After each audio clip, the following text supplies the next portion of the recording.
السلام علیکم، کیسے ہیں آپ سب؟ امید ہے آپ سب لوگ خیریت سے ہوں گے۔ تو آج ہم آب حیات کی ایپیسوڈ 22 سٹارٹ کریں گے۔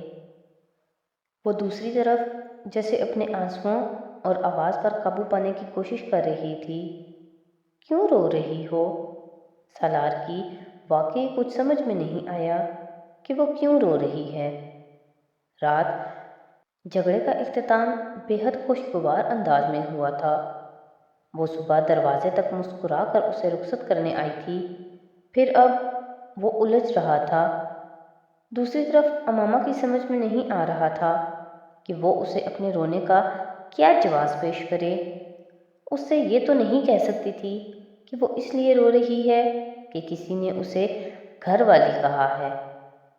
سالار یہ بات نہیں سمجھ سکتا تھا، کوئی بھی مرد نہیں سمجھ سکتا تھا۔ مجھے امی اور ابو یاد آ رہے ہیں۔ سالار نے بے اختیار ایک گہرا سانس لیا۔ یہ وجہ سمجھ میں آتی تھی۔ وہ یکدم پرسکون ہوا۔ ادھر وہ بالکل خاموش تھی۔ ماں باپ کا ذکر کیا تھا، جھوٹ بولا تھا، لیکن اب رونے کی جیسے ایک اور وجہ مل گئی تھی۔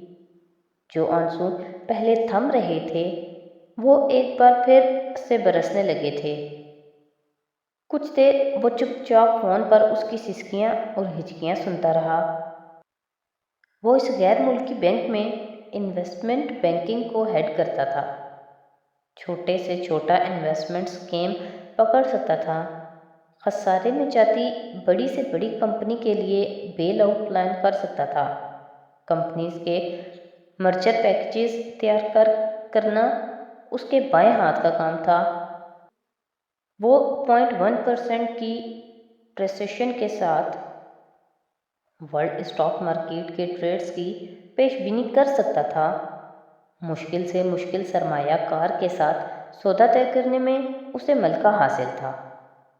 لیکن شادی کے اس ایک ہفتے کے دوران ہی اسے یہ اندازہ ہو گیا تھا کہ وہ امامہ کو روتے ہوئے چپ نہیں کرا سکتا۔ نہ وہ ان آنسوؤں کی وجہ ڈھونڈ سکتا تھا، نہ انہیں روکنے کے طریقے اسے آتے تھے۔ وہ کم از کم اس میدان میں بالکل اناڑی تھا۔ ملازمہ نے گھر صاف کیا تھا آج؟ ایک لمبی خاموشی کے بعد اس نے امامہ کی توجہ رونے سے ہٹانے کے لیے جس موضوع اور جملے کا انتخاب کیا وہ احمقانہ تھا۔ امامہ کو جیسے یقین نہیں آیا کہ یہ بتانے پر کہ اسے اپنے ماں باپ یاد آ رہے ہیں، سالار نے اس سے یہ پوچھا ہے۔ پچھلی رات کے سالار کے سارے لیکچرز کو بالائے طاق رکھتے ہوئے اس نے ریسیور کریڈل پر پٹک دیا اور فون منقطع ہوتے ہی سالار کو اپنے الفاظ کے غلط انتخاب کا احساس ہو گیا تھا۔ اپنے سیل کی تاریک اسکرین کو دیکھتے ہوئے اس نے بے اختیار گہرا سانس لیا۔ اگلے 5 منٹ وہ سیل ہاتھ میں لیے بیٹھا رہا۔ اسے پتا تھا اس نے اب کال کی تو وہ ریسیو نہیں کرے گی۔ 5 منٹ کے بعد اس نے دوبارہ کال کی۔ خلاف توقع امامہ نے کال ریسیو کی۔ اس بار اس کی آواز میں خفگی تھی، لیکن وہ بھرائی ہوئی نہیں تھی۔ وہ یقیناً رونا بند کر چکی تھی۔ "I'm sorry" سالار نے اس کی آواز سنتے ہی کہا۔ امامہ نے جواب نہیں دیا۔ وہ اس وقت اس کی معذرت نہیں سن رہی تھی، وہ صرف ایک ہی بات کا جواب ڈھونڈنے کی کوشش کر رہی تھی۔ اسے سالار پر غصہ کیوں آ جاتا تھا؟ یوں چھوٹی چھوٹی باتوں پر۔ اتنے سالوں میں جس ایک احساس کو وہ مکمل طور پر بھول گئی تھی وہ غصے کا احساس ہی تھا۔ یہ احساس اس کے لیے اجنبی ہو چکا تھا۔ اتنے سالوں سے اس نے اللہ کے علاوہ کسی سے بھی کوئی گلہ، کوئی شکایت نہیں کی تھی۔ کسی سے ناراض ہونا یا کسی کو خفگی دکھانا تو بہت دور کی بات ہے۔ پھر اب یہ احساس اس کے اندر کیوں جاگ اٹھا تھا؟ سیدہ اماں، ڈاکٹر سخت علی اور ان کی فیملی، اس کے کلاس فیلوز، ان میں سے کبھی کسی پر اسے غصہ نہیں آیا تھا۔ ہاں، کبھی کبھار شکایت ہوتی تھی، لیکن وہ شکایت کبھی لفظوں کی شکل اختیار نہیں کر سکی۔ پھر اب کیا ہو رہا تھا اسے؟ "مما پلیز بولو، کچھ کہو"۔ وہ چونکی۔ نماز کا وقت نکل رہا ہے۔ مجھے نماز پڑھنی ہے۔ اس نے اسی الجھے ہوئے انداز میں اس سے کہا۔ تم خفا نہیں ہو؟ سالار نے اس سے پوچھا۔ نہیں، اس نے مدھم آواز میں کہا۔ وہ نماز کے بعد دیر تک اسی ایک سوال کا جواب ڈھونڈتی رہی اور اسے جواب مل گیا۔ 9 سال میں اس نے پہلی بار اپنے لیے کسی کی زبان سے محبت کا اظہار سنا تھا۔ وہ احسان کرنے والوں کے ہجوم میں تھی، پہلی بار کسی محبت کرنے والے کے حصار میں آئی تھی۔ گلہ، شکوہ، ناز، نخرہ، غصہ، خفگی، یہ سب کیسے نہ ہوتا؟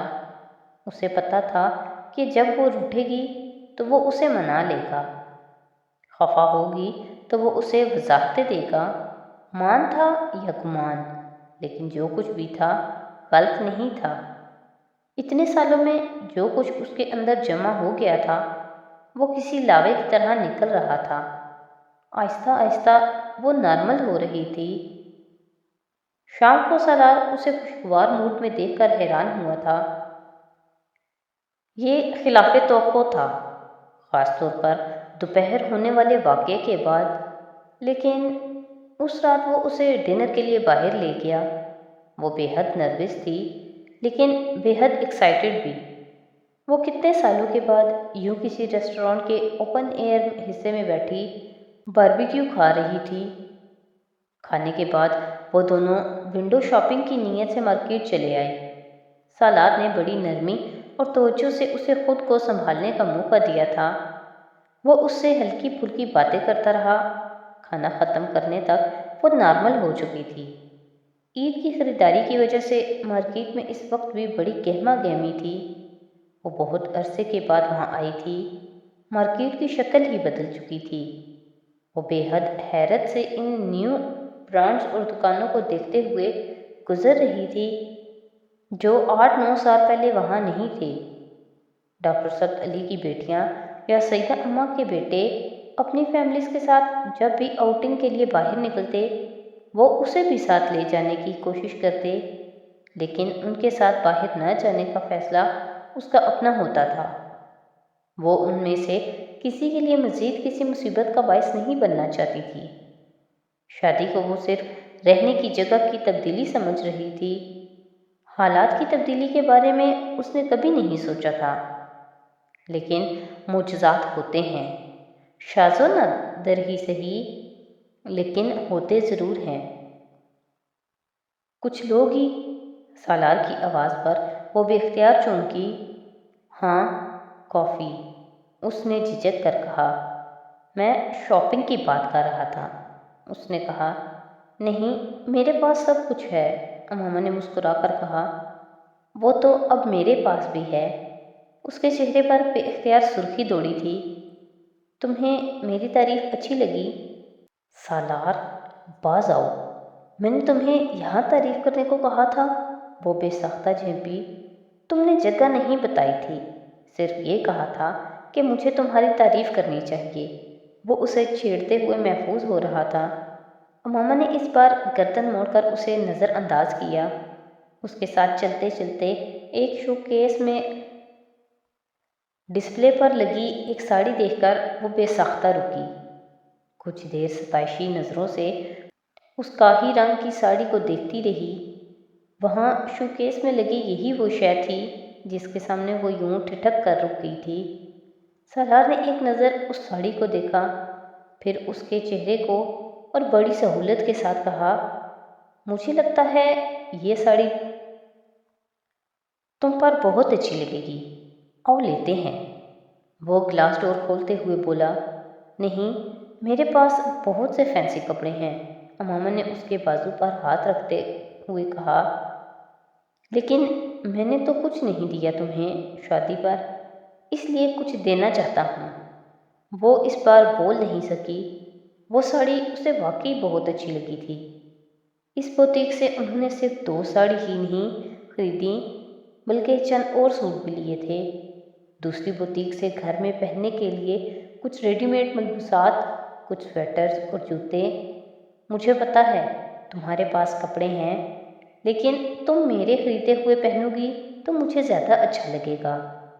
یہ سب میں اپنی خوشی کے لیے کر رہا ہوں۔